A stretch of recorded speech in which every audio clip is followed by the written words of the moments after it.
નમસ્કાર સરકારી કર્મચારી મિત્રો, સ્વાગત છે તમારું આપણી આ યુટ્યુબ ચેનલમાં જેનું નામ છે ગુજરાતી જીકેની જમાવટ। તો કેન્દ્ર સરકારના કર્મચારી હોય કે પછી રાજ્ય સરકારના કર્મચારી, હાલમાં તમામ સોશિયલ મીડિયા પ્લેટફોર્મ્સ તેમજ વિવિધ યુટ્યુબ ચેનલ્સ તેમજ જે ન્યૂઝ હેડલાઇન્સ છે તેમાં નિવૃત્તિ વયમાં 2 વર્ષનો વધારો સરકારે જાહેર કર્યો તેવા સમાચારો જે છે તે વહેતા થયા છે, તેને લઈ અનેક કર્મચારીઓમાં ઉત્સુકતા વધી ગઈ છે।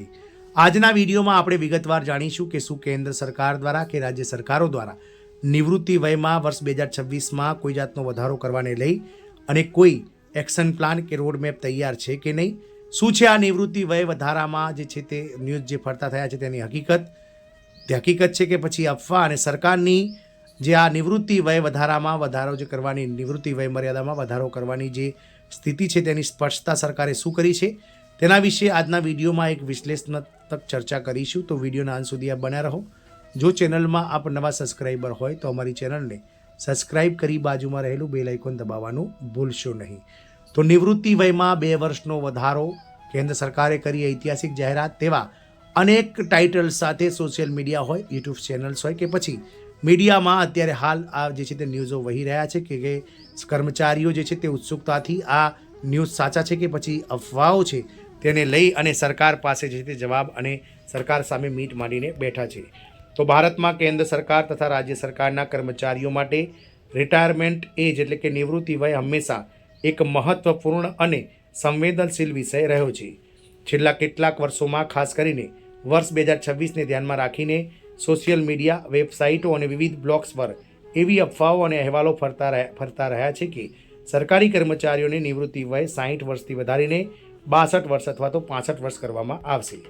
આવા અહેવાલો ઘણા કર્મચારીઓ માટે આશાનું કિરણ સમાન છે, તો બીજી તરફ યુવાનો અને બેરોજગાર વર્ગમાં ચિંતા પણ ઊભી કરે છે કે પરંતુ પ્રશ્ન એ છે કે શું ખરેખર નિવૃત્તિ વયમાં વધારો થવાનો છે? શું સરકાર દ્વારા કોઈ સત્તાવાર નિર્ણય લેવાયો છે કે નહીં? અને 2026માં નિવૃત્તિ વય વધારાની ચર્ચા પાછળનું સત્ય શું છે તેના વિશે જાણીએ। તો નિવૃત્તિ વય શું છે?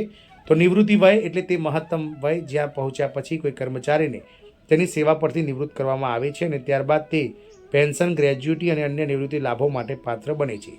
હાલમાં કેન્દ્ર સરકારમાં અલગ અલગ જે વિભાગોમાં કામ કરતા કર્મચારીઓ છે તેમની નિવૃત્તિ વય મર્યાદા 60 વર્ષ છે। એટલે કે જો કોઈ કેન્દ્ર સરકારનો કર્મચારી તેની 60 વર્ષની ઉંમર પૂર્ણ કરે છે ત્યારબાદ તેને જે છે તે નિવૃત્ત કરવામાં આવે છે। તે જ રીતે ગુજરાત રાજ્યની વાત કરીએ તો ગુજરાત રાજ્ય સહિત અનેક રાજ્ય સરકારોના કર્મચારીઓની નિવૃત્તિ વય મર્યાદા 58 વર્ષ છે। એટલે કે 58 વર્ષ પૂર્ણ થતાની સાથે સરકાર કર્મચારીને કમ્પલસરી રિટાયરમેન્ટ આપી દે છે। હાલમાં ભારતમાં કહી શકાય કેન્દ્ર સરકારના કર્મચારીઓ માટે 60 વર્ષ, મોટાભાગના રાજ્ય સરકારો માટે 58 વર્ષથી 60 વર્ષ, પ્રોફેસરો, વૈજ્ઞાનિકો અને કેટલાક વિશેષ વર્ગ માટે 62 થી 65 વર્ગ અલગ અલગ નિયમો મુજબ નિવૃત્તિ વય મર્યાદા હોઈ શકે છે। તો ભારતમાં નિવૃત્તિ વયનો મુદ્દો એવો નથી, અગાઉ પણ અનેક વખત આ મુદ્દો ચર્ચાએ ચડી ચૂક્યો છે। અગાઉના ઉદાહરણોની વાત કરીએ તો 1998 પહેલાં કેન્દ્ર સરકારના કર્મચારીઓની નિવૃત્તિ વય 58 વર્ષ હતી। 1998માં તેને વધારીને 60 વર્ષ કરવામાં આવી। યુનિવર્સિટી પ્રોફેસરો માટે નિવૃત્તિ વય 62 વર્ષ કરવામાં આવી। કેટલાક મેડિકલ પ્રોફેશન્સ માટે 65 વર્ષ સુધી સેવા કરવાની છૂટ છે। આથી સ્પષ્ટ થાય છે કે સરકાર પરિસ્થિતિ અનુસાર નિવૃત્તિ વયમાં ફેરફાર કરતી આવી છે, પરંતુ દરેક વખતે તે સત્તાવાર નોટિફિકેશન અને કેબિનેટ નિર્ણય દ્વારા જ કરવામાં આવે છે। નિવૃત્તિ વય વધારો 2026 અફવાઓ ક્યાંથી શરૂ થઈ? તો 2024ના અંત અને 2025ની શરૂઆતથી જ અનેક વેબસાઇટ્સ, યુટ્યુબ ચેનલ્સ પર આ પ્રકારના શીર્ષકો જોવા મળી રહ્યા છે। 2026થી નિવૃત્તિ વય 62 વર્ષ, સરકારી કર્મચારીઓ માટે મોટી ખુશખબર, હવે 65 વર્ષ સુધી નોકરી, બજેટ 2026માં નિવૃત્તિ વય વધારવાનો નિર્ણય। આ શીર્ષકો વાંચીને લાખો કર્મચારીઓમાં આશા જાગી, પરંતુ મોટા ભાગના અહેવાલોમાં કોઈ સત્તાવાર નોટિફિકેશનનો ઉલ્લેખ ન હતો, કોઈ ગેજેટ અથવા સૂચના દર્શાવવામાં આવી ન હતી, કોઈ મંત્રાલય કે વિભાગનું નામ પણ સ્પષ્ટ નહોતું। આથી આ અહેવાલો અનધિકૃત અને અનુમાનિત આધારિત હોવાનું સ્પષ્ટ થાય છે। સરકારની સત્તાવાર સ્થિતિ શું છે?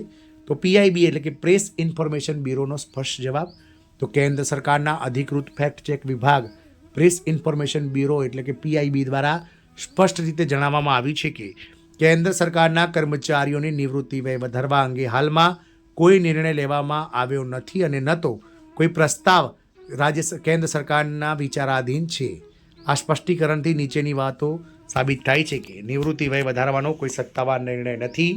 સોશિયલ મીડિયા પર ફરતી માહિતીઓ ફક્ત અફવા છે. કોઈપણ વેબસાઇટ દ્વારા ન દાવા પર આંખ મીચીને વિશ્વાસ ન કરવો. સંસદમાં પૂછાયેલા પ્રશ્નોને જવાબો. તો ગતરોજ સંસદના શિયાળુ સત્રમાં પણ અનેક વખત સાંસદોએ નિવૃત્તિ વય વધારવા અંગે પ્રશ્નો પૂછ્યા છે. સરકાર તરફથી આપવામાં આવેલા જવાબોમાં સતત એક જ વાત કહેવામાં આવી છે. હાલ નિવૃત્તિ વય વધારવાનો કોઈ યોજના નથી. સરકાર યુવાનોને રોજગાર આપવાની નીતિને મહત્ત્વ આપે છે. નિવૃત્તિ વય વધારવાથી નવી ભરતી પર અસર પડે છે. નિવૃત્તિ વય ન વધારવાના મુખ્ય કારણો. પહેલું છે બેરોજગારીની સમસ્યા. તો ભારતમાં યુવાનોમાં બેરોજગારીનો એક મોટો મુદ્દો છે. જો નિવૃત્તિ વય મર્યાદા વધારવામાં આવે તો જે યુવા બેરોજગાર છે તેમનીમાં બેરોજગારીનું પ્રમાણ વધી જશે. નિવૃત્તિના બીજું છે નવી ભરતી ઘટશે અને યુવાનોને નોકરીની તકો ઓછી મળશે. બીજું કારણ છે સરકારી ખર્ચમાં વધારો. તો નિવૃત્તિ વય વધારવાથી વધુ સમય સુધી પગાર ચૂકવવો પડે છે. પેન્શનનો બોજ ઘટતો નથી પરંતુ મોડી પડે છે. પ્રમોશન અને કેડર સ્ટેગ્નેશન્સ.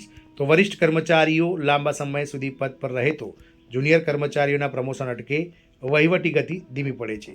તો પછી અફવા શા માટે ફેલાય છે? તો ચૂંટણી અને બજેટ સમયગાળો. ચૂંટણી કે બજેટ નજીક આવતા આવા વિષયો ચર્ચામાં આવે છે. વેબસાઇટ ટ્રાફિક અને વ્યૂઝ. ઘણી વેબસાઇટો માત્ર ક્લિક વ્યૂઝ માટે આવી માહિતીઓ ફેલાવતી હોય છે. અસત્ય માહિતી. કેટલાક વિભાગોમાં નિવૃત્ત વય અલગ હોવાથી તેને સામાન્ય નિયમ તરીકે રજૂ કરવામાં આવે છે. રાજ્ય સરકારોની સ્થિતિ. તો રાજ્ય સરકારોએ નિવૃત્તિ વય નક્કી કરવાની છૂટ છે પરંતુ મોટાભાગના રાજ્યોમાં પણ 58થી 60 વર્ષ જ નિવૃત્તિ વય છે. ગુજરાત સહિત અનેક રાજ્યોમાં હાલ કોઈ વધારો જાહેર થયો નથી.